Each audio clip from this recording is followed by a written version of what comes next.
네, 안녕하세요. 멘탈이 전부다의 천희영입니다. 네, 오늘 드디어 기다리고 기다리던 미국의 금리 인상이 확정되었죠. 모두의 예상대로 0.75% 자이언트 스텝으로 결정이 되었고요. 그나저나 자이언트 스텝을 정확히 맞추신 저희 인스타 팔로워분들 그렇게 대단한 건 아닙니다. 다 아는 거였죠. 아무튼 이 소식에 주식시장은 환호했습니다. 3대 지수 모두 강력하게 올랐고 나스닥은 무려 4%가 넘게 올랐습니다. 최근 있었던 상승 중에 가장 강력했죠. 오늘 사실 발표 전부터 뻔한 시나리오대로 갈 거라는 기대감 속에 이미 강력한 상승을 하고 있던 시장은 파월의 연설이 있자마자 급격하게 치솟았습니다. 그냥 한눈에 딱 보더라도 FOMC 발표 이후에 가격이 급상승한 거를 알 수가 있고요.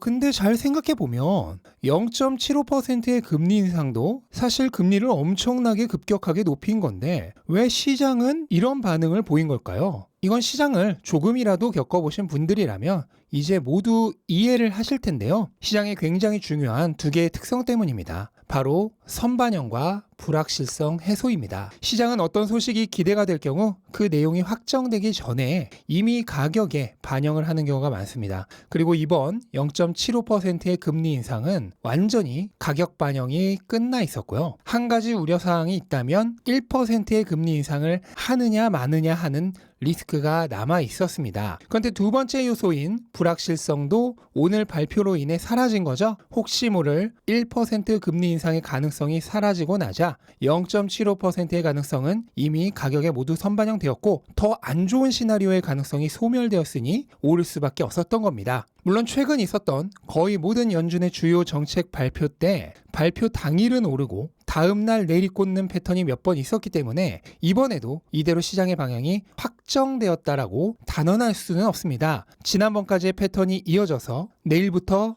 또 당분간 시장은 하락할 수 있습니다. 하지만 투자자들의 감정에 의해 하루 오르고 하루 내리는 것보다 훨씬 더 중요한 사실을 꿰뚫어 보고 있어야 합니다. 파월은 성명 발표에서 최근 소비와 생산 지표들이 어느 정도 완화되었다라는 얘기를 했습니다. 그러니까 인플레이션은 확실히 정점을 찍어가는 분위기로 연준도 이해하고 있는 것 같고요. 다만 고용 시장이 여전히 강력하고 실업률이 낮게 유지되고 있다면서 아직도 인플레이션이 굉장히 높은 수준이라고 보고 있다는 말을 했습니다. 다만 식품과 에너지 가격이 그 주 원인이라는 얘기를 했는데요. 제가 지금까지 수차례 말씀드렸듯 현재 인플레이션의 가장 큰 원인 중 하나가 러시아 전쟁으로 인한 식품과 에너지의 공급 부족 때문에 발생한 가격 상승입니다. 이 둘을 제외한 코어 인플레이션은 이미 3달째 정점을 찍은 이후 하락하는 중입니다. 전쟁이 계속되는 한 전체 인플레이션은 식품과 에너지의 영향으로 인해 하락하는 것이 한계가 있습니다. 왜냐하면 이 둘은 달러의 가치 하락과는 별도의 이유로 특별한 이유로 인해 가격이 높은 상태를 유지하는 것이라서 연준의 정책과 상관이 없기 때문입니다.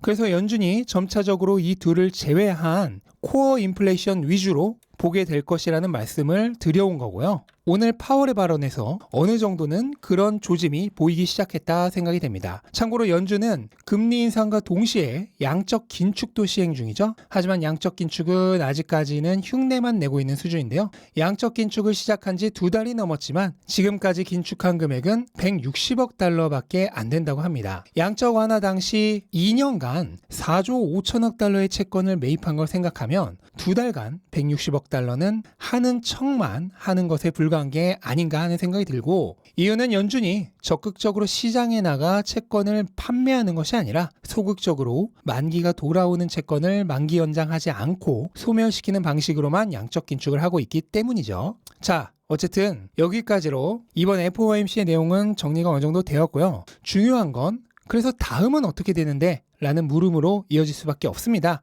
파월은 일단 한 차례 더 비정상적인 큰 폭의 금리 인상을 할 수 있고 지금부터 다음 FOMC 때까지 나올 데이터를 보고 결정할 것이라는 말을 하면서 다음 회의에서도 높은 수준의 금리 인상을 할 수 있다는 여지를 남겨두었습니다. 하지만 현재 상황으로 봤을 때 이번보다 더 높은, 그러니까 울트라 스텝의 가능성은 굉장히 없어 보이고 아마도 자이언트 스텝을 한 번 정도는 더 할 수 있지 않을까 하는 생각이 되고요. 다만 경제 데이터에 따라 금리 인상 속도를 늦출 가능성이 있다는 걸 최근 FOMC 중에서 기사에서는 거의 유일하게 처음으로 언급한 것이 아닌가 생각이 됩니다. 또한 현재 미국 경제가 경기 침체가 아니고 경기가 둔화되는 증거는 어느 정도 있지만 일정 기간은 그 정도의 둔화가 지속되어야 할 것으로 생각된다는 말을 했습니다. 그러니까 현재의 과열 상태를 해결하기 위해서는 침체까지는 아니지만 적당한 둔화가 일정 정도 진행되어서 쿨링을 해줘야 한다는 의미로 생각하면 될 것 같고요. 그러면서 늘 하는 마무리 멘트 있죠? 앞으로 몇 개월간 인플레이션이 정점을 찍었다는 증거를 찾을 것이고 그 증거에 따라 앞으로의 긴축 속도가 정해질 것이라는 말로 마무리를 했습니다.